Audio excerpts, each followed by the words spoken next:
வேண்டாம் டாக்டர், மெதுவா போடுங்க. ஐயோ வலிக்குது. சண்டால பாவிங்களா. அது ஒண்ணும் இல்ல கைஸ்.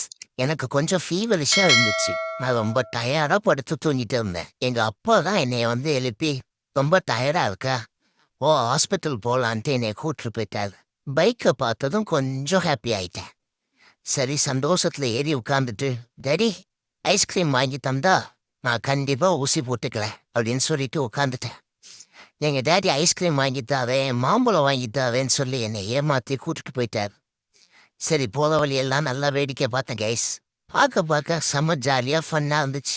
திடீர்னு பார்த்தா ஹாஸ்பிட்டலுக்கே கூப்பிட்டு வந்துட்டாரு. நம்ம யாரு, அடம் பிடிக்கிறது அனகொண்டாவே மிஞ்சிருவோம். வரல இல்ல, வலுக்கட்டாயமா எங்க டேடி என்னை தூக்கிட்டு போயிட்டாரு. வேண்டாம் டேடி, என்னை விட்டுருன்னு கேட்டேன். விடலையே. வெயிட் செக் பண்ண வச்சு வெயிட் எல்லாம் செக் பண்ணிட்டு டாக்டரோட ரூமுக்கு போயிட்டோம். உள்ள போனா வலுக்கட்டாயமா என்ன தூக்கி வைக்க சரி பண்ணிட்டாங்க.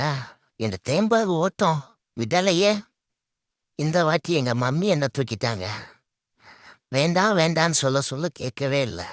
வலுக்கட்டாயமா உள்ள தூக்கிட்டு போய் மாஸ்கெல்லாம் போட்டு ரொம்ப கொடுமை பண்ணிட்டாங்க கைஸ். என்னால முடியல. உடம்பு ரொம்ப டயர்டா இருந்ததுனால அவங்க சொல்றதெல்லாம் கட்டுப்பட்டுட்டேன். டேய் மூச்சு முட்டுதுடா, டேய் மாஸ்க கொஞ்சம் கரெக்டுங்கடா, மூச்சு முட்டுதுடா.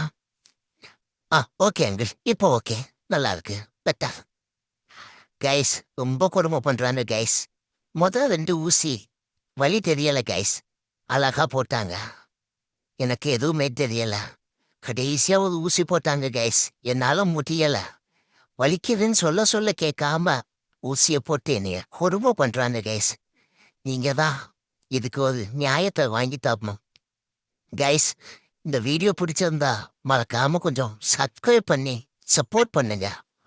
அவ்வளோதான், முடிஞ்சிருச்சு.